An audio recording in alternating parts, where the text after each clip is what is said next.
Olá, sou Ludmila e esse é o segundo vídeo da segunda aula da disciplina de Avaliação de Impactos Ambientais do Programa de Mestrado em Sustentabilidade e Tecnologia Ambiental do IFMG Campus Pambuí, no modelo de estudos não presenciais.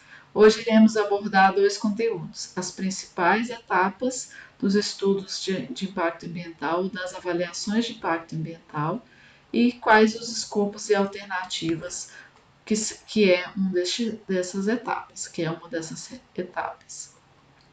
Então, quais são as principais etapas dos projetos de avaliação de impactos ambientais? As etapas, gente, elas serão abordadas de maneira de maneira completa. Aqui nós iremos falar como se fosse as etapas de um estudo de impacto ambiental. No entanto, diversos tipos de estudos podem ser mais simplificados, podem ser realizados, em que cada etapa é simplificada.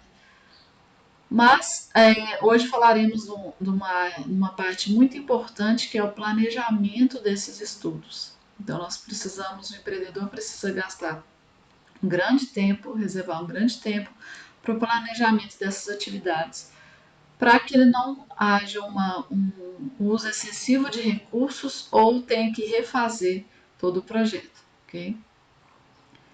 E por onde que a gente inicia? Pela apresentação da proposta. Como que essa proposta é feita? A gente precisa saber uma descrição geral do empreendimento. O que tipo de empreendimento é, para qual fim, qual o produto final gerado, qual o serviço gerado por aquele empreendimento. E para isso também uma das principais abordagens dos problemas de impacto ambiental está na localização do projeto. Tanto é que eu comentei no vídeo anterior que ele é até um item especial na hora de você requerer uma licença. Então, a localização do projeto ela pode mudar completamente os impactos gerados por aquele projeto. Isso é uma coisa que eu vou ter que frisar bastante. Então, a localização do projeto, nesse momento, também é importante, já de início, como primeira etapa. E as características técnicas desse projeto, porque cada empreendimento ele tem características, cada projeto de cada empreendimento ele tem características técnicas diferentes. Por exemplo, se você pegar a mineração, para o mesmo minério, nós temos diversos tipos de técnicas diferentes. E essas técnicas, elas envolvem tecnologias que podem ser benéficas ou não para a redução da geração do impacto ambiental. E para isso, a segunda etapa seria a triagem, selecionar as ações que têm o potencial de causar alterações ambientais significativas. Se nós estamos falando de avaliação de impactos ambientais, nós começamos a pensar nas atividades geradas pelo empreendimento, seja na sua construção, na sua instalação, no seu funcionamento ou na desativação e quais os impactos gerados por cada etapa. Então, a partir de agora, nós temos que pensar no empreendimento dessa forma. Qual o recurso que ele vai precisar, como ele vai retirar esse recurso do meio ambiente, como ele vai utilizar esse recurso e quais os impactos ambientais gerados. Então, o foco aqui é a geração de impactos ambientais. Lembrando que nós não estamos falando só de recursos naturais, mas a partir do momento que eu retiro o recurso natural, eu tenho um impacto social também. Né? Necessidade ou não de estudos aprofundados ou necessidade de avaliação prévia. Por quê? Para alguns empreendimentos, eu não sei qual tipo de impacto aquela atividade pode gerar. Às vezes é uma atividade nova, às vezes é uma característica técnica diferente, ou que nunca foi realizada naquele determinado tipo de ambiente. Então eu preciso saber quão grave é essa alteração que ela irá causar ao meio ambiente. Talvez eu seja o contrário. Talvez eu estou testando ou implantando uma tecnologia que foi provada cientificamente que cause menos impactos. Então eu preciso de estudos mais aprofundados para eu saber se aquilo lá vai ser um grande causador de impactos ou até um redutor desses impactos. Determinação do escopo, que é a terceira etapa. Estabelecer a abrangência, temas e questões abordados por esse estudo. Ou seja, quais são os aspectos do ambiente ou da sociedade e qual que é a profundidade desses estudos que eu preciso fazer, qual que é o nível de detalhamento, até onde que eu preciso chegar. Por exemplo, se você vai implantar um grande empreendimento, a gente precisa saber que esse grande empreendimento ele afeta desde o ambiente até a saúde dos moradores. Porque se eu coloco um empreendimento de grande porte, a construção desse empreendimento vem muitos funcionários para trabalhar nesse empreendimento para construir, eu vou ter um impacto indireto na saúde do município. Se for um município pequeno, ele vai suportar essa quantidade de novos moradores, mesmo que flutuantes, mesmo que temporários, o sistema de saúde vai suportar, o sistema local, a economia local vai suportar essa quantidade de novos funcionários. Então, isso tudo tem que ser abordado. E para isso, a gente precisa preparar o termo de referência ou as instruções técnicas, que eu já falei no vídeo anterior, sobre o que vai ser abordado nesse estudo, quais os itens que terão que ser verificados. Aí a quarta etapa seria a elaboração do estudo de impacto ambiental. Então nós precisamos avaliar vários componentes do projeto, os elementos, processos ambientais que podem ser alterados. O meio físico, o meio biótico, o meio socioeconômico, como eu falei, a saúde, transporte, se vai afetar fauna, flora.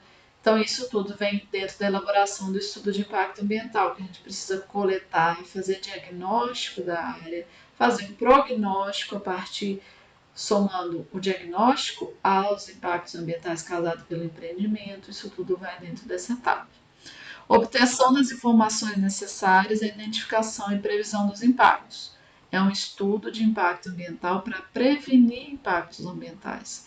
Então, eu preciso de um diagnóstico e de um prognóstico. O prognóstico ele vai me dar uma previsão de quais os impactos irão ser gerados e, mais importante, qual a abrangência e a profundidade desses impactos naquela região. A quinta etapa é a análise técnica do estudo de impacto ambiental, ou seja, é a análise para saber se o estudo está cumprindo a legislação. Verificar sua conformidade aos termos de referência, à regulamentação e aos requisitos aplicáveis. E aí entra também, por exemplo, se o empreendedor contrata uma empresa, ele pode, além dele ver se essa empresa cumpriu os requisitos legais, se ela está cumprindo o que a empresa solicitou. Né? Aspectos técnicos, grau da magnitude dos impactos e adequação das medidas mitigadoras propostas. É um item específico, nós vamos falar numa aula posterior, mas a gente precisa saber se aquelas medidas mitigadoras são as mais adequadas para aquele tipo de impacto.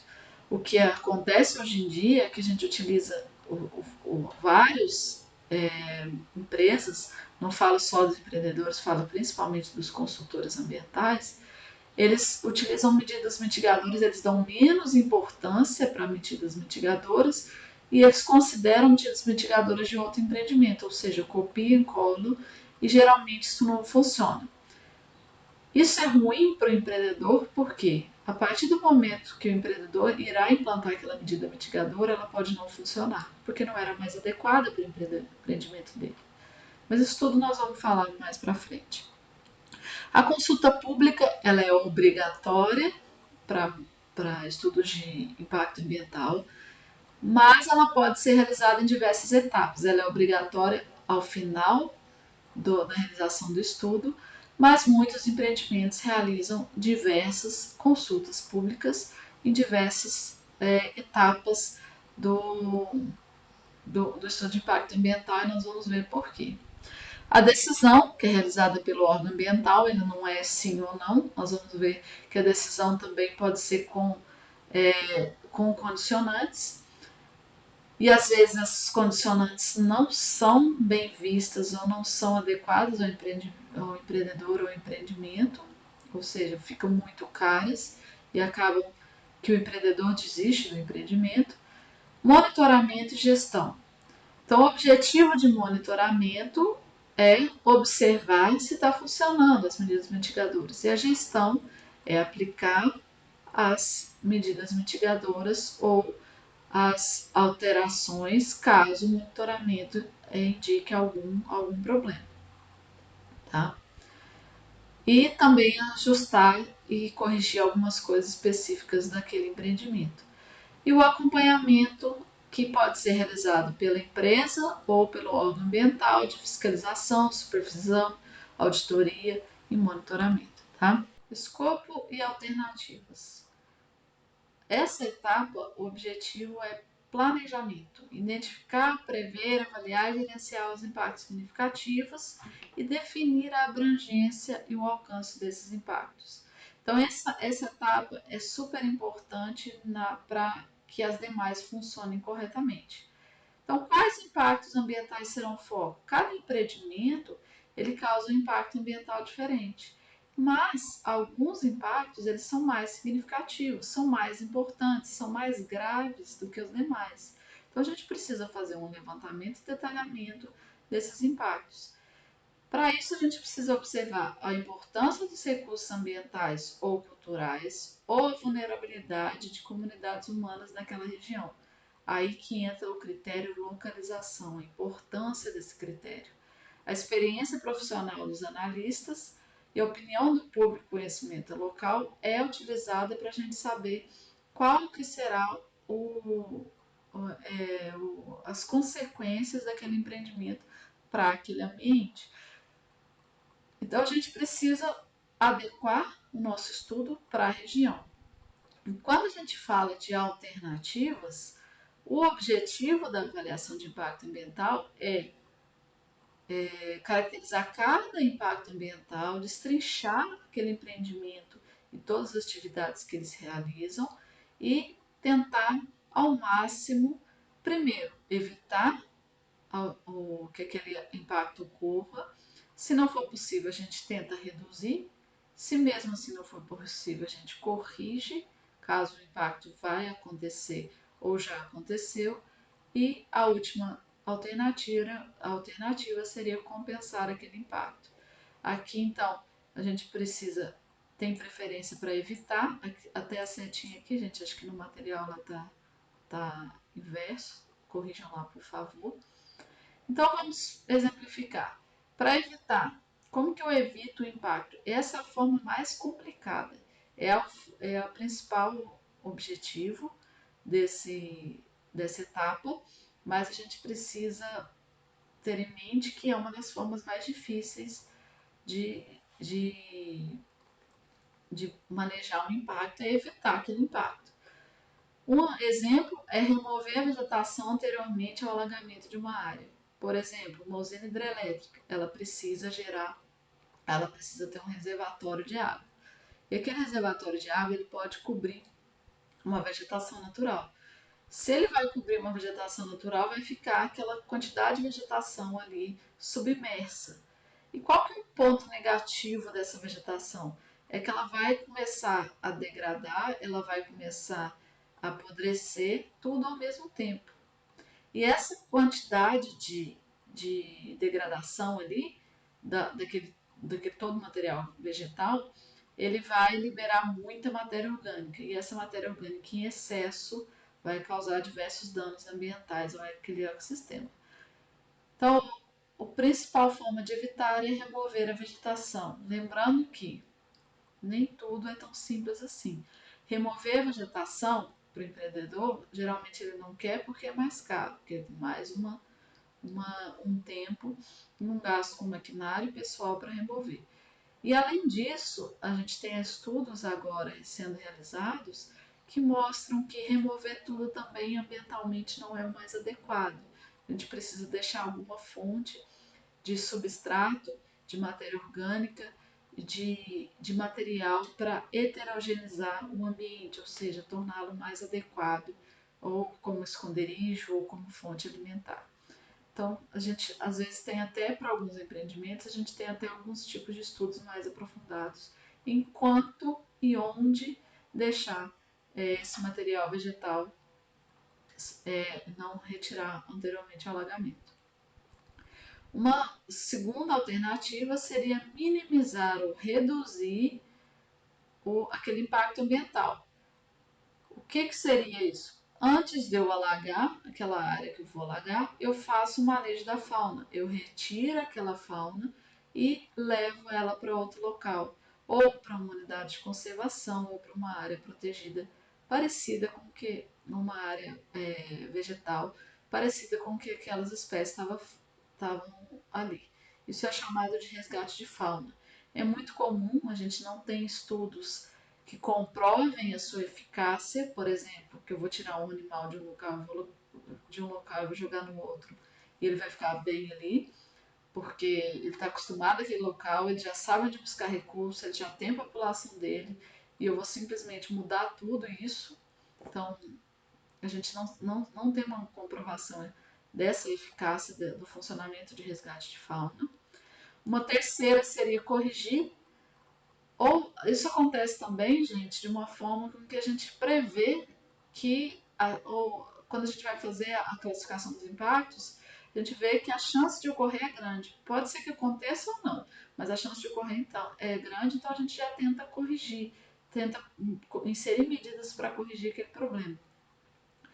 E um exemplo seria no caso da identificação de processos erosivos, que a gente achou que poderia acontecer ou não, ocorreram. Então a gente precisa fazer a contenção ou estabilização dessa erosão. E compensar também é muito comum, porque se eu vou, por exemplo, uma mineradora, ela vai alterar completamente, ela vai degradar completamente aquele ambiente. Então as mineradoras sempre têm medidas compensatórias. Primeiro porque realizam impactos em áreas de alta vulnerabilidade. E depois que o que elas modificaram ali, nem depois que a mineradora acabar, a área vai conseguir voltar ao que era antes. Então a gente precisa criar áreas para compensar aquele impacto. Então geralmente são criadas unidades de conservação e essas unidades de conservação elas incluem também programas de controle de educação ambiental, programas de arborização e demais tipos de atividades ecológicas e voltadas para a preservação dos recursos naturais, tá? Por isso que a gente tem muitas reservas da Vale do Rio Doce, por exemplo, a Vale, né? Que é uma empresa de mineração e ela não tem como evitar, reduzir ou corrigir um problema, a maior parte dos impactos, né? Ela precisa compensá-los. Então, quais são as quatro medidas que devem ser tomadas nessa fase? Identificação dos prováveis impactos ambientais a partir das atividades realizadas pelo empreendimento, classificação e hierarquização desses impactos listados, ou seja, sempre vai ter um impacto mais importante, mais significativo, pior para o ambiente. Preparação prévia de um plano de estudos, como que eu vou estudar esses impactos, como que eu vou mensurar esses impactos. Então eu preciso planejar muito bem isso, quantas vezes eu preciso ir para campo, o que eu preciso mensurar, o que eu posso pegar de dados secundários, ou seja, dados que eu não precisei a campo, e o estudo das condições do meio ambiente, que é a parte de reconhecimento. Como eu falei, a área é muito importante. Então eu preciso ir lá na área, conhecer a área, conhecer as condições ambientais, conhecer a parte econômica e social para que irá ser implantado o empreendimento. Então, qual que é o principal foco desse vídeo de hoje? É entender que a gente precisa saber muito do empreendimento. Todas as características técnicas associadas ao tipo de atividade que o empreendimento vai trazer, desde sua fase de construção até a sua fase de finalização. O estudo de impacto ambiental, gente, a licença, você precisa abranger não só a construção, como também a desativação desse empreendimento. Que a maior parte dos empreendimentos eles têm data para terminar. Uma mineradora, uma hidrelétrica, ela tem tempo de vida. Então a gente precisa ter a desativação. Então, vai desde a atividade de preparação do terreno, que já é um grande causador de impacto, processo construtivo, forma de operação, que tipo de tecnologia que eles vão utilizar, que tipo de equipamento que eles vão utilizar, principalmente que tipo de insumo e matéria-prima que eles vão retirar do ambiente, como que eles vão lidar com os resíduos, qual que seria a mão de obra empregada, que é um dos focos do estudo de impacto ambiental, principalmente na parte de impactos positivos, né, que é a geração de empregos. E a caracterização das alternativas para o empreendimento também tem que estar no planejamento. E para isso a gente faz um reconhecimento ambiental inicial. Todo órgão ambiental vai perguntar por que naquele local e não em outro. Isso é, isso é imprescindível a gente justificar por que daquele local. A justificativa pode ser econômica, a justificativa pode ser social, a justificativa pode ser ambiental. Por exemplo, uma mineradora. A mineradora é um dos mais fáceis de justificar o critério locacional, ou a localização do empreendimento. Por quê? O minério está ali. Não tem que ser ali porque o minério está ali. Agora, se você vai construir uma termoelétrica, uma usina eólica, uma fábrica de alguma coisa, de jeans, qualquer uma fábrica de cerveja, você precisa ter, às vezes, uma justificativa econômica para a implantação daquele empreendimento. E a gente precisa identificar preliminarmente os impactos, determinar qual o escopo, qual o objetivo, baseado nos impactos, tanto ambientais quanto econômicos, e gerar um plano de trabalho. Esse plano de trabalho ele vai depender do termo de referência. Então, para a gente gerar um termo de referência específico para um empreendimento, a gente precisa conhecer os impactos, conhecer a região.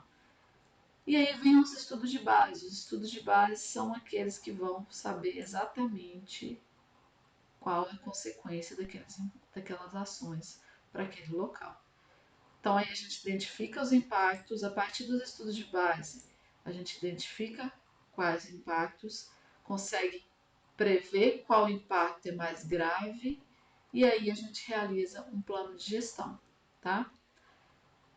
E a partir desse conjunto de eu fiz um estudo prévio, eu vi quais impactos serão gerados, eu fiz um diagnóstico, fiz um prognóstico e além de saber quais impactos serão gerados, eu sei qual a magnitude desses impactos, até onde eles vão e quão grave eles são. E aí eu faço um plano de gestão. Esse é o estudo de impacto ambiental e relatório de impacto ambiental. Vamos então pensar nessa etapa que é uma identificação preliminar dos impactos. Eu não conheço muito sobre o empreendimento, eu não conheço muito sobre a área, eu ainda estou conhecendo, mas eu sei que o empreendimento que eu trabalho ou que o empreendedor vai implantar é um empreendimento que já foi realizado em diversos outros locais. Então, se, por exemplo, com uma mineradora, ela vai causar provavelmente uma alta degradação dos recursos hídricos, perda de solo, degradação dos recursos vegetacionais, porque geralmente há uma remoção da vegetação, uma alta poluição sonora e degradação da qualidade do ar, principalmente na fase de construção, tá? Mas de operação também. E aí, eu sabendo desses impactos, ou seja, eu fazendo analogia com casos similares, pegando experiência com outros especialistas, eu sei quais os impactos potencialmente serão gerados pelaquela atividade e, mais importante, eu sabendo qual impacto é mais importante ou qual seria o foco do meu estudo de impacto ambiental. Esse é do empreendimento. A partir do momento que eu vou colocar o empreendimento próximo a alguma região antropizada, eu preciso saber o que o público pensa daquele empreendimento naquele local. E aí entra diversos tipos de peculiaridades daquela região. Por exemplo, se já tem outro tipo de empreendimento parecido com aquele na região, os moradores pensam de um jeito completamente diferente. Ou às vezes eles têm um trauma, ou às vezes eles veem que é um empreendimento positivo. Então, se já tem uma mineradora próximo no local, os moradores já têm uma opinião formada. Então, muitos empreendimentos eles fazem uma pesquisa prévia com com o público para saber qual que é o pensamento daquele público relacionado àquele tipo de empreendimento. E análise das questões definidas previamente por via legal, espécies raras e áreas protegidas. Vocês verão muito nas atividades que eu coloco um site que é o IDECISEMA, que é um banco de dados muito rico para esse tipo de atividade de avaliação de impacto ambiental. E por lá, o empreendedor ele já consegue, por exemplo, ter uma ideia principalmente de restrições que ele vê que é uma área com alta quantidade de espécies raras, com alta quantidade de vegetação, ou com uma baixa resiliência. E aí isso já vai trazer muitos problemas, muita dor de cabeça para ele, falando relacionando à legislação ambiental e também ao tipo de impacto gerado, porque os impactos serão mais graves, a abrangência será maior. Isso tudo requer um recurso maior e estudos maiores. Tá? Então, isso tudo pode ser observado por algumas ferramentas. Então, resumindo, mesmo projeto em locais diferentes, o impacto vai ser diferente. Novamente, foco, local de estudo. Então, é preciso que a gente tenha. E hoje nós temos diversas ferramentas secundárias, de informações secundárias, que a gente consegue ter uma noção de qual é o problema daquele local. A parte socioeconômica é um pouquinho mais complicada, porque, como eu falei, às vezes o empreendedor quer implantar um empreendimento num local que a população já tem um trauma daquele tipo. Ou algum empreendedor já tentou, o que geralmente acontece muito, viu, gente? Um empreendimento, um grande empreendimento, principalmente mineradora hidrelétrica, tenta implantar um empreendimento no local, não dá certo, a população vai contra, aí depois de alguns anos vem outro empreendedor ou até a mesma empresa e tenta novamente, então isso costuma acontecer muito no Brasil. E se o local é o mesmo, mas o projeto é diferente, nem é o tipo de empreendimento, gente, o projeto. Se a gente pegar a mineradora, nós temos diversos tipos de formas de retirar o mesmo minério. Se a gente pegar a usina hidrelétrica, apesar de todas gerarem energia através da utilização de água e ter as turbinas, nós temos diferentes tipos de turbinas, que umas são mais impactantes do que outras. Então, os impactos ambientais são diferentes. Lembrando sempre que os impactos e os riscos ambientais eles não são percebidos da mesma forma por pessoas ou grupos sociais diferentes. Hoje nós temos uma grande algumas áreas alguns municípios, algumas comunidades que realizam grandes movimentos contra empreendimentos. O que eu falei, por exemplo, do aquele empreendimento, uma PCH, uma pequena central hidrelétrica, que é uma usina, é uma geradora de energia no rio Aiuruoca, esse empreendimento está sendo questionado pela população e agora pela promotoria. Então a gente tem que entender que hoje as pessoas geralmente elas enxergam mais os impactos ambientais causados por esse tipo de empreendimento, ok? Então, gente, esse foi o conteúdo sobre escopo e alternativas.